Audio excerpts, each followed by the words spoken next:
श्री स्वामी समर्थ।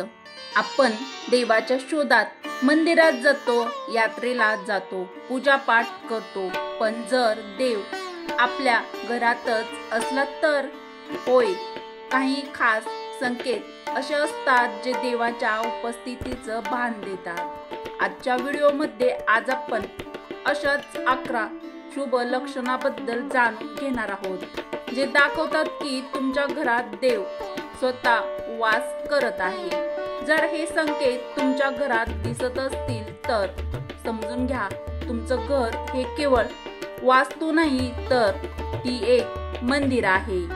अत्यंत महत्त्वाची tip number 1, घरात कायम शांती सौंदर्य असणं। जेव्हा घरात कोणताही ताण कटकट वादावादी कमी असते, सर्व सदस्य एकमेकाशी प्रेमाने स्नेहाने वागतात, तेव्हा समजावं की त्या घरात दिव्य शक्तीचं अस्तित्व आहे। आपल्याला जाणवतं की आपल्या घरात आलो की आपलं डोकं शांत होतं, मन एकदम शांत होतं आणि वातावरण एकदम हलकं वाटतं। हीच ती देवाची छाया। सकाळी उठल्यावर आपलं मन आनंदी आणि ऊर्जावान वाटतं। कोणत्याही गोष्टीचं कारण नसताना देखील सकाळी डोळे उघडल्यावर एक प्रकारचा आनंद, समाधान आणि सकारात्मकता जाणवते। हा अनुभव तुम्ही घेत असाल तर ते संकेत आहेत की तुमचं घर शुभ आणि दिव्य तरंगांनी भरलेलं आहे, म्हणजेच आपल्या घरामध्ये स्वतः देव वास्तव्य करत आहे। टिप नंबर 3, घरात येणाऱ्या पाहुण्यांना शांतता वाटते। कधी पाहुणे घरात आले की म्हणतात, इथे खूप शांत वाटतं, मला इथे फार समाधान मिळालं। हे त्यांना जाणवतं कारण तुमच्या घरात आहे देवाचं चैतन्य। कारण ज्या घरात जिथे देव असतो तिथे दुसऱ्यालाही समाधान मिळतं। नंबर 4, घरात गोड दरवळ जाणवतो। कधी कधी अचानकच एखादी फुलाची, चंदनाची, अगरबत्तीची सुगंध येतो, पण घरात कोणी तेव्हा काहीही लावलेलं देखील नसतं, तरी देखील हा दरवळ सुगंध म्हणजेच दैवी अस्तित्वाचा संकेत आहे असं समजावं। अशा वेळी आपण समजावं की देव आले असावेत, खरंच ते तुमच्या जवळच असतात, आपल्या घरात त्यांचा वास असतो।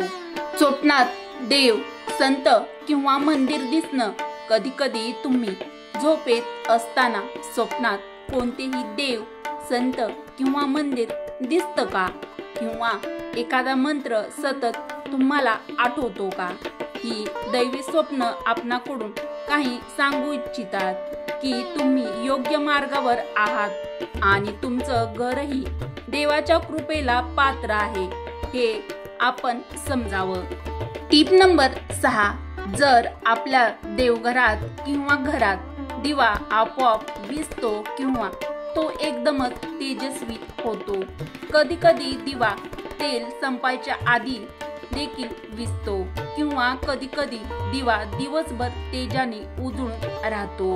ही साधी वाटणारी घटना दैवी संकेत देणारी असते, त्यामागे असते कोणीतरी अदृश्य राखण करणारी ती दैवी शक्ती। टिप नंबर 7, लहान मुलं आणि प्राणी घरात आनंदी आणि खेळकर असतात। लहान मुलं आणि प्राणी खरे असतात, देवाचं रूप असतात। जर तुमच्या घरात मुलं आनंदी, निरोगी आणि शांत असतील, कुत्रा, मांजर, पक्षी यांचं वर्तन घरात सुसंगत असेल तर देव तिथे निश्चितच असतो। टिप नंबर 8, घरात अचानक फुलं, नाणं, तुळशीचं पान सापडणं। कधी घरात अचानक प्रसाद, चांदीचं नाणं, फूल, तुळशीचं पान सापडतं, तेही अगदी अनपेक्षितपणे। हे काही अपघाताने घडत नाही, देवाच्या लक्षणांनी देव स्वतःचा आभास करून देत असतात। टिप नंबर 9, घरात कीर्तन, मंत्र किंवा भजन आपसूक सुरू होणे। कधी मोबाईल, टीव्ही बंद असताना आपल्या कानात गोड गोड भजन मंत्र ऐकू येतात किंवा आपल्याला काहीही कारण नसताना श्रीराम श्रीराम असा जप करावासा वाटतो। हे अति नैसर्गिक अनुभव दर्शवतात की तुमच्या घरात देवाचं भक्तिपूर्ण वातावरण आहे व देव तुमच्या घरात वास्तव्यास म्हणजेच राहत आहेत। टिप नंबर 10, आर्थिक स्थिरता आणि समृद्धी। जर तुमच्या घरात पैशाची तगमग कमी असेल, कामात यश येत असेल, खर्च झाला तरी पुन्हा पैसा येत असेल, तर समजावं की लक्ष्मी माता प्रसन्न आहे। जेथे लक्ष्मी आहे तिथे विघ्नहर्ता गणपतीही आहे। टिप नंबर 11, घरात सतत सात्विकता आणि स्वच्छता टिकून असते। जेथे देव असतो तिथे स्वच्छता, पवित्रता आणि सात्विक वातावरण टिकतं। कोणताही वाईट विचार, वाईट सवय किंवा नकारात्मक गोष्ट त्या जागेत फार काळ टिकत नाहीत। मैत्रिणींनो, हे सर्व संकेत जर तुमच्या घरात असतील तर समजून घ्या की तुमचं घर हे एक जिवंत मंदिर आहे। तेथे देव स्वतः राहत आहे किंवा वास्तव्यास आहे। तुमच्या भक्तीने, तुमच्या संस्कारांनी आणि तुमच्या प्रेमाने संतुष्ट होऊन।